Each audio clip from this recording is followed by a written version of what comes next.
Muy bien, y en este vídeo que también va a ser muy cortito, vamos a ver algunos factores que influyen en la fotosíntesis, ¿de acuerdo? El proceso de la fotosíntesis es de una eficiencia no muy alta, como vamos a ver, debido sobre todo a un problema que presenta la enzima Rubisco.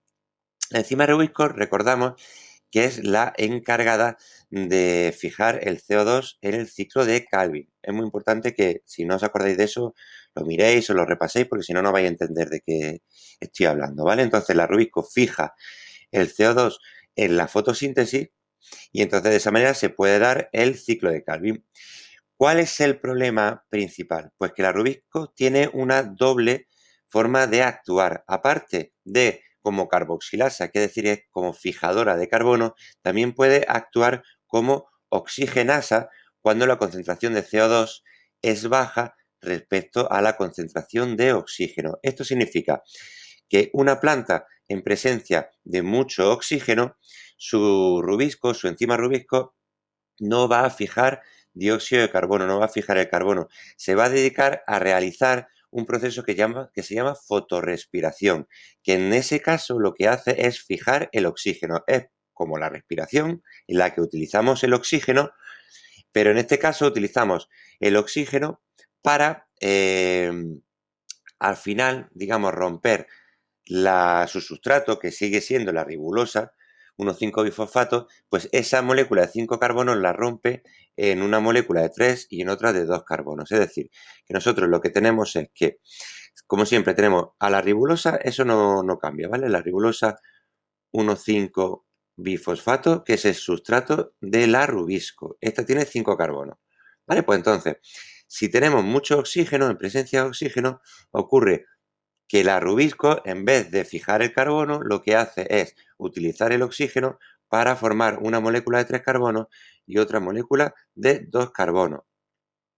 Digamos que este es el sentido de por qué hace la planta esto, pues la verdad es que todavía está sujeto a cierto debate, ¿no? Porque puede haber razones evolutivas, pero desde luego en muchos casos para la planta puede llegar a ser un problema, porque la fotorrespiración, cuando se produce, en lo que revierte es que al final la planta no va a formar tantas hexosas, no va a formar tanta glucosa como debería formar. Por lo tanto, realiza un proceso que es poco eficiente, como es este de la fotorrespiración, y, y como no va acompañado de una fotofosforilación oxidativa, pues no va a haber, no va a ganar ATP por ahí ni nada por el estilo, ¿vale? Entonces, no hay realmente grandes ventajas para la planta, a no ser que, digamos, que haya una situación de muy poco dióxido de carbono y en ese caso, pues la planta se viese obligada a utilizar esto, ¿no? La realidad es que la Rubisco es muy poco eficiente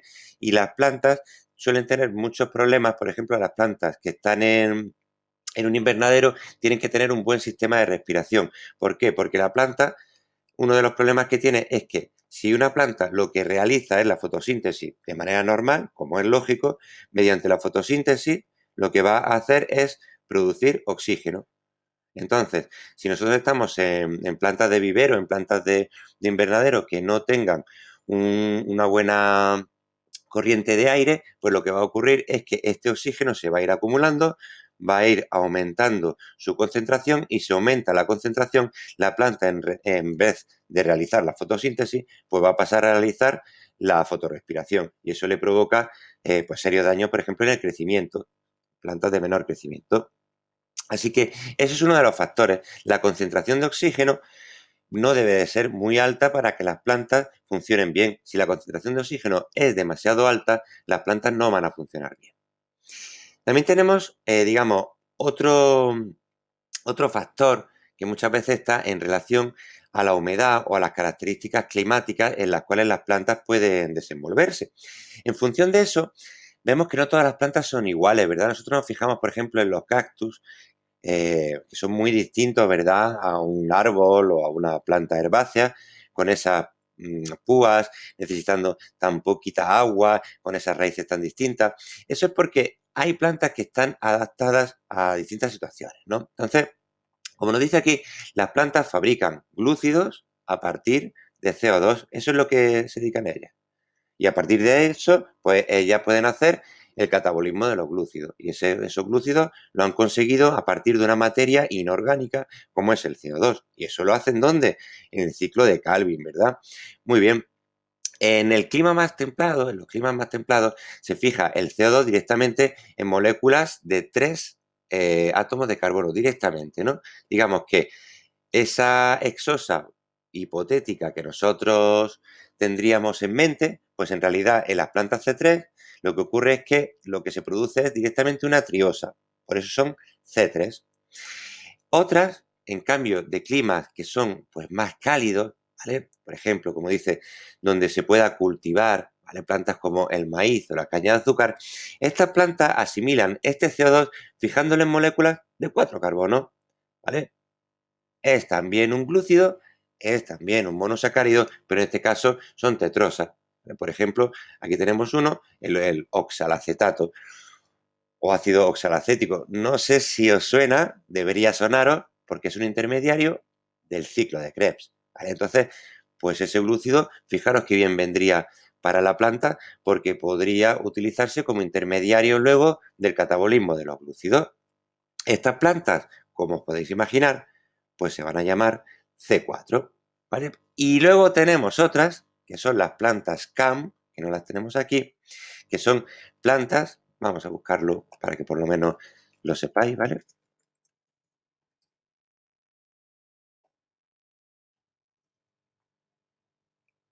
Por ejemplo, seguro que si vemos plantitas de estas, ¿verdad? Suculentas, tipo cactus, muchas de estas que son plantas que necesitan muy, muy, muy poquita agua, pues tienen aún así una estructura distinta, ¿vale? En este caso, no sé si tendríamos... Sí, aquí tenemos la vía CAM, ¿vale? Entonces vemos que este CO2 se transformaría también en oxalacetato, pero ese oxalacetato pasaría rápidamente a malato, ¿vale? Aquí tenemos digamos, otra situación, otro esquema de esto, de las plantas CAM, en este caso ya directamente nos ponen el malato. Entonces, si os fijáis, la característica de las CAM es que también es una molécula de 4 carbonos, pero digamos que en vez de ser el oxalacetato directamente como en la C4, lo que vamos a tener en las CAM es que va a pasar a malato. Como no necesitamos saber cosas tan específicas, simplemente que el clima va a ser lógicamente un factor muy importante y hay adaptaciones en las plantas para ello. Y ese clima, eso que nosotros hablamos de clima, en realidad son factores que nosotros podemos ir separando. Nosotros ya hemos hablado de algunos factores que condicionan, como dice aquí, el rendimiento fotosintético, es decir, que pueden hacer que haya más fotosíntesis o menos fotosíntesis. Decíamos, vamos a ir más o menos por orden.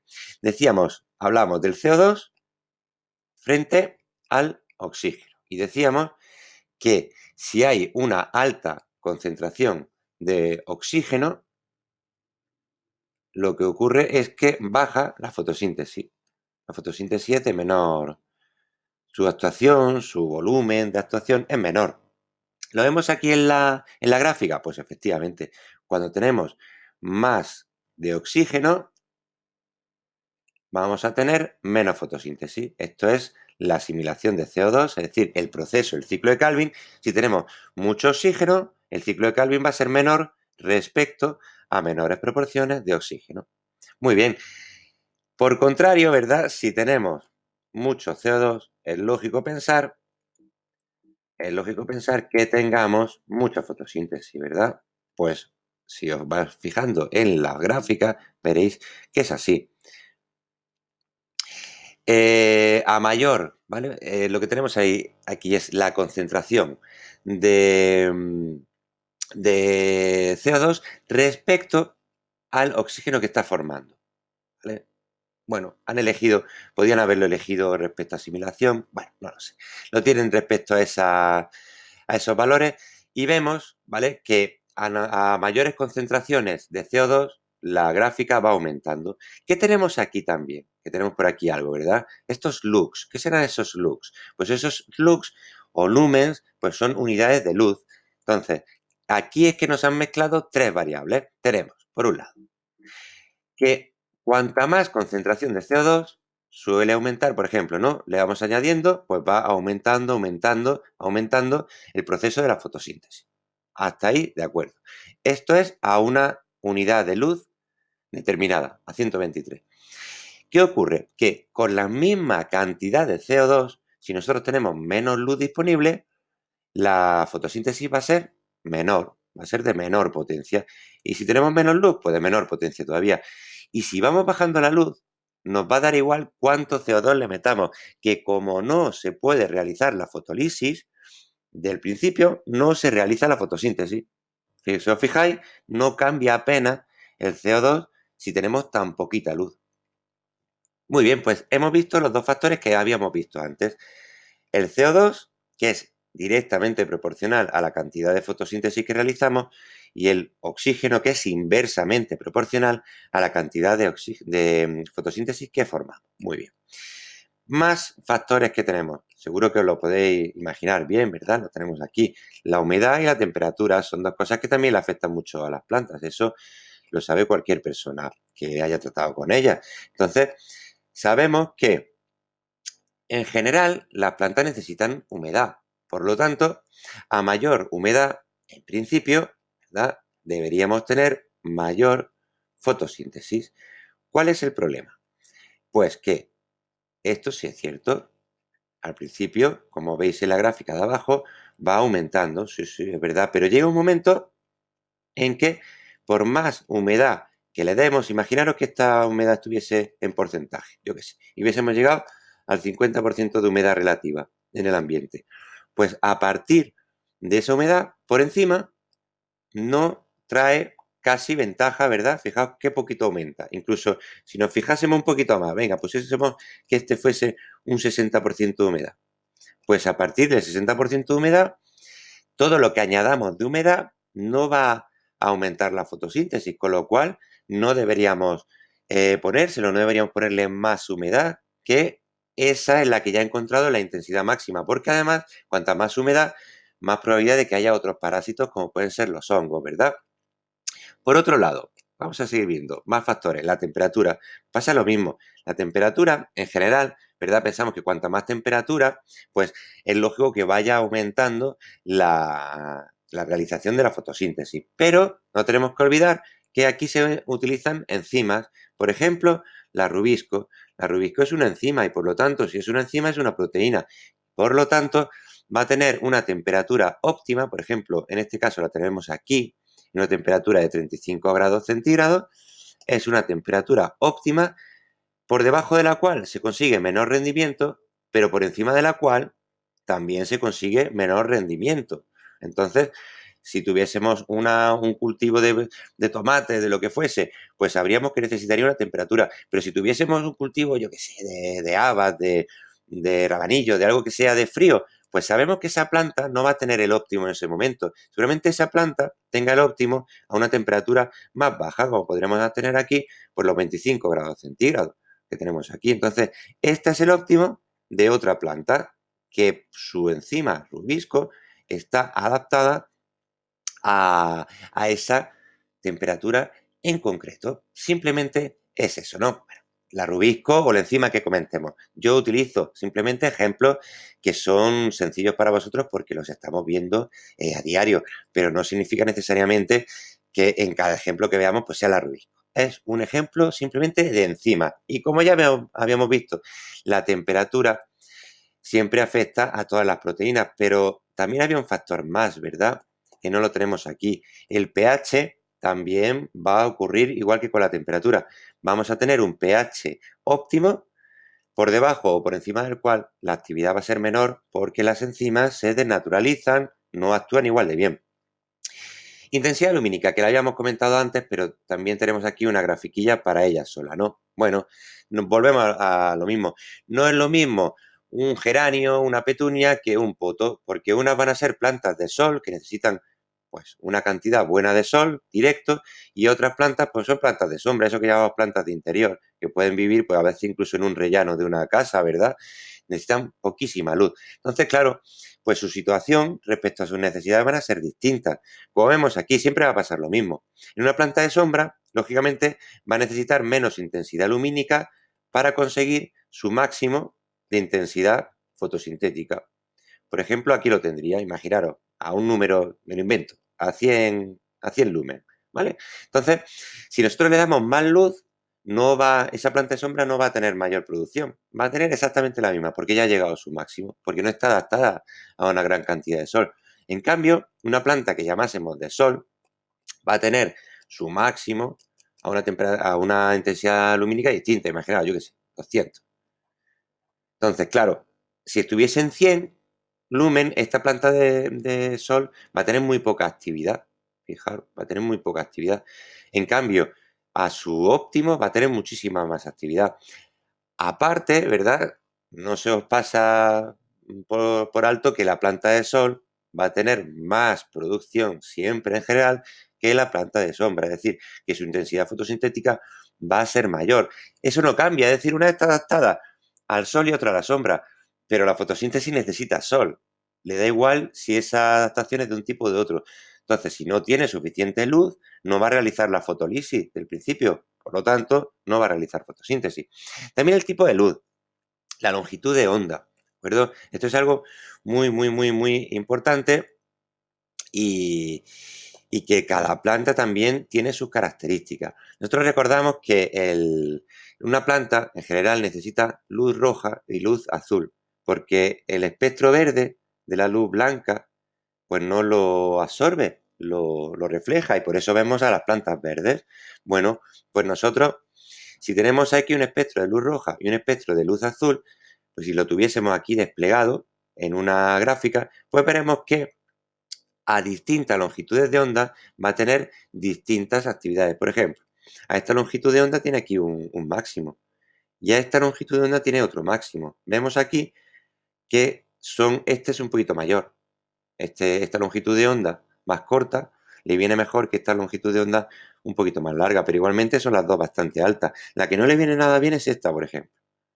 Pero entonces, volvemos a lo mismo. Si estamos hablando pues de cultivos, estamos hablando de viveros, etcétera, pues nos puede importar mucho eso si, por ejemplo, necesitamos tutorizar con la luz pues a los esquejes que tengamos de plantas, de flores o de lo que sea, ¿vale? Simplemente estamos hablando, ¿verdad? Esto tiene una lógica.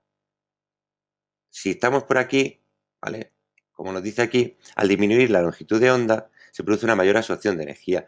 Cuando la longitud de onda aumenta por encima de los 680, ya no actúa el fotosistema 2, por lo tanto decrece el rendimiento. Es decir, que por aquí más o menos tendríamos los 680, que tendría su máximo, y por encima de eso ya no va a realizarse el primer paso de la fase lumínica, que recordamos que este fotosistema 2, que el fotosistema 680, es el que se encarga de la fotólisis del agua, con lo cual no se generaría el primer paso de la fotosíntesis.